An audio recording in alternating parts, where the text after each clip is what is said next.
ধীরে ধীরে ঠান্ডা পড়তে শুরু করেছে। প্রতিদিনের আবহাওয়া স্পষ্ট জানিয়ে দিচ্ছে শীতের আগমনী বার্তা। এই সময়ে একটু অসাবধান হলেই ঠান্ডা লেগে যেতে পারে। মাথা যন্ত্রণা, গলা ব্যথা, কাশি ও বুকে কফ জমে যাওয়ার মতো উপসর্গ দেখা দিতে পারে। তাই এই ঋতু পরিবর্তনের সময়ে এমন খাবার খাওয়া উচিত যা আমাদের শরীরে উষ্ণতা প্রদান করতে পারে, সর্দি কাশি থেকে বাঁচাতে পারে। ভিডিওটি শুরু করার আগে আপনাদের কাছে একটি অনুরোধ, চ্যানেলটিকে সাবস্ক্রাইবও করে পাশে থাকা বেল আইকনটি প্রেস করে দেবেন, আর অলরেডি সাবস্ক্রাইবও করলে অসংখ্য ধন্যবাদ। আর একটি অনুরোধ, ভিডিওটি স্কিপ না করে পুরোপুরি দেখতে থাকুন, আশা করি আপনার উপকারে দেবে। আজকের ভিডিওতে এমনই কিছু খাবারের হদিশ দেওয়া হলো যেগুলি শীতের সময় সর্দি কাশি ও ফ্লু থেকে আপনাকে বাঁচাতে পারবে। 1. আদার উপকারিতা। আদায় থার্মোজেনিক বৈশিষ্ট্য রয়েছে।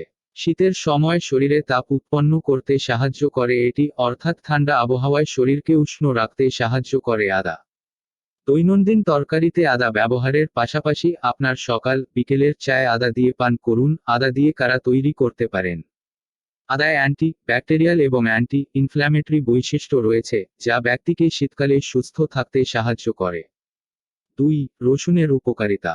খাবার সুস্বাদু করা ছাড়াও রসুন আমাদের স্বাস্থ্যের জন্য অত্যন্ত উপকারী। রসুন রোগ প্রতিরোধ ক্ষমতা বাড়াতে পারে, রক্ত সঞ্চালন উন্নত করে এবং কোলেস্টেরল লেভেল নিয়ন্ত্রণে রাখতেও সাহায্য করে। তাই স্বাস্থ্যের বিভিন্ন সমস্যা থেকে বাঁচতে আপনার দৈনন্দিন ডায়েটে রসুন অবশ্যই অন্তর্ভুক্ত করুন। 3. লেবুর খোসার উপকারিতা। লেবু ব্যাকটেরিয়াল এবং ভাইরাল সংক্রমণ থেকে আমাদের বাঁচাতে পারে। ভিটামিন সি সমৃদ্ধ লেবু শরীরের রোগ প্রতিরোধ ক্ষমতা বাড়াতে দারুণ কার্যকর। এছাড়াও লেবুর খোসায় রয়েছে ফাইবার এবং অ্যান্টিঅক্সিডেন্ট। এই অ্যান্টিঅক্সিডেন্ট ক্যান্সারের ঝুঁকি কমায়, অনাক্রম্যতা বাড়ায় এবং হার্ট ভালো রাখে। 4. কারা।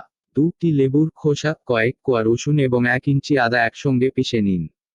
এই মিশ্রণে প্রায় 2-3 কাপ জল দিয়ে কিছুক্ষণ ফোটান। এরপরে গ্যাস বন্ধ করে পানীয়টি ঠান্ডা হতে দিন। এবার এটি ছেঁকে পান করুন।